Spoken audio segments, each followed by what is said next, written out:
Pembahasan dalam video ini mengenai DTLST atau Desain Tata Letak Sirkuit Terpadu.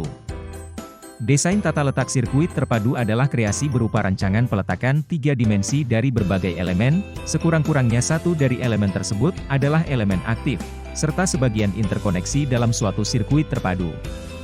DTLST dapat didaftarkan jika DTLST tersebut orisinal, desain tersebut merupakan hasil karya mandiri pendesain, dan pada saat DTLST tersebut dibuat tidak merupakan sesuatu yang umum bagi para pendesain.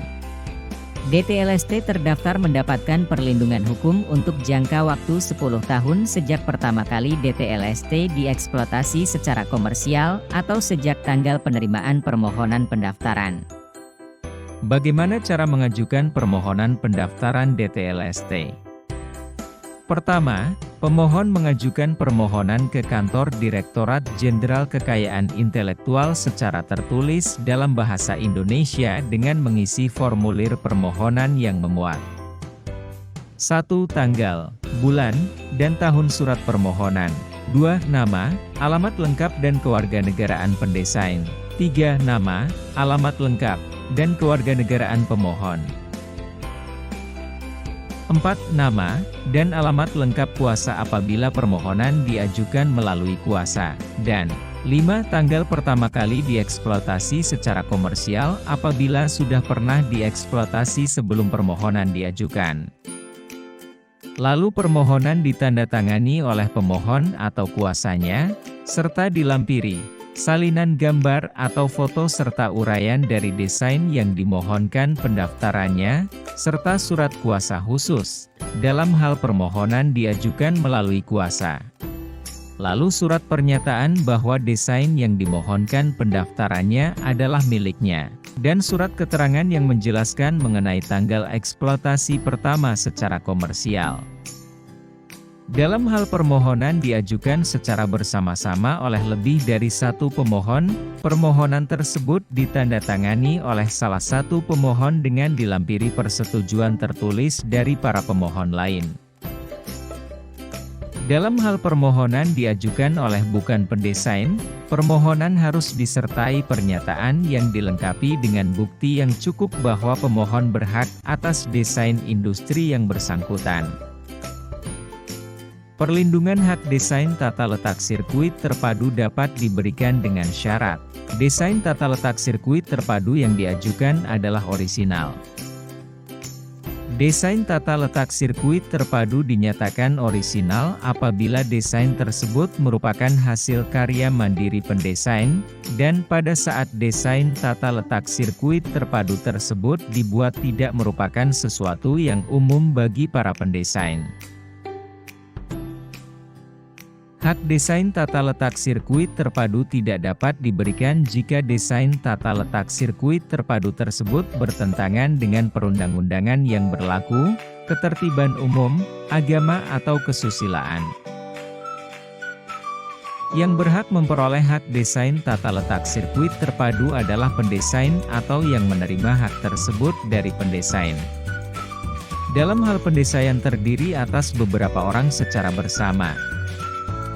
Hak desain tata letak sirkuit terpadu diberikan kepada mereka secara bersama kecuali jika diperjanjikan lain.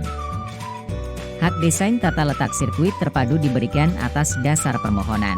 Pemegang hak memiliki hak eksklusif untuk melaksanakan hak desain tata letak sirkuit terpadu yang dimilikinya dan untuk melarang orang lain yang tanpa persetujuannya membuat, memakai, menjual, mengimpor, mengekspor, dan atau mengedarkan barang yang di dalamnya terdapat seluruh atau sebagian desain yang telah diberi hak desain tata letak sirkuit terpadu.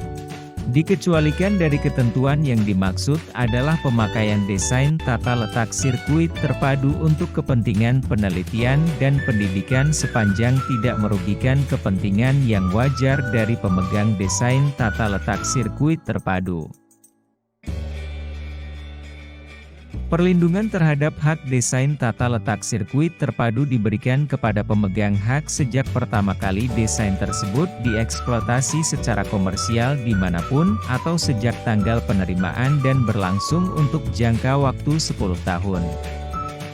Dalam hal desain tata letak sirkuit terpadu telah dieksploitasi secara komersial, Permohonan harus diajukan paling lama 2 tahun terhitung sejak tanggal pertama kali dieksploitasi. Syarat dan prosedur DTLST diatur dalam Undang-Undang Nomor 32 Tahun 2000. Prosedur atau diagram alir pendaftaran DTLST menurut Undang-Undang Nomor 32 Tahun 2000. 1. Permohonan diajukan secara tertulis dalam bahasa Indonesia ke Direktorat Jenderal dengan membayar biaya sebagaimana diatur dalam undang-undang ini. 2. Permohonan sebagaimana dimaksud dalam ayat 1 ditandatangani oleh pemohon atau kuasanya. Tanggal, bulan, dan tahun surat permohonan, nama, alamat lengkap dan kewarganegaraan pendesain, nama, alamat lengkap, dan kewarganegaraan pemohon. Nama dan alamat lengkap kuasa apabila permohonan diajukan melalui kuasa, dan tanggal pertama kali dieksploitasi secara komersial apabila sudah pernah dieksploitasi sebelum permohonan diajukan. Permohonan sebagaimana dimaksud dalam ayat 3, dilampiri dengan gambar atau foto serta uraian dari desain tata letak sirkuit terpadu yang dimohonkan pendaftarannya. Surat kuasa khusus, dalam hal permohonan diajukan melalui kuasa. Surat pernyataan bahwa desain tata letak sirkuit terpadu yang dimohonkan pendaftarannya adalah miliknya. Surat keterangan yang menjelaskan mengenai tanggal sebagaimana dimaksud dalam ayat 3, huruf E, 5. Dalam hal permohonan diajukan secara bersama-sama oleh lebih dari satu pemohon, permohonan tersebut ditandatangani oleh salah satu pemohon dengan dilampiri persetujuan tertulis dari para pemohon lain. Dalam hal permohonan diajukan oleh bukan pendesain, permohonan harus disertai pernyataan yang dilengkapi dengan bukti yang cukup bahwa pemohon berhak atas desain tata letak sirkuit terpadu yang bersangkutan. Ketentuan tentang tata cara permohonan diatur lebih lanjut dengan peraturan pemerintah yang dimohonkan pendaftarannya.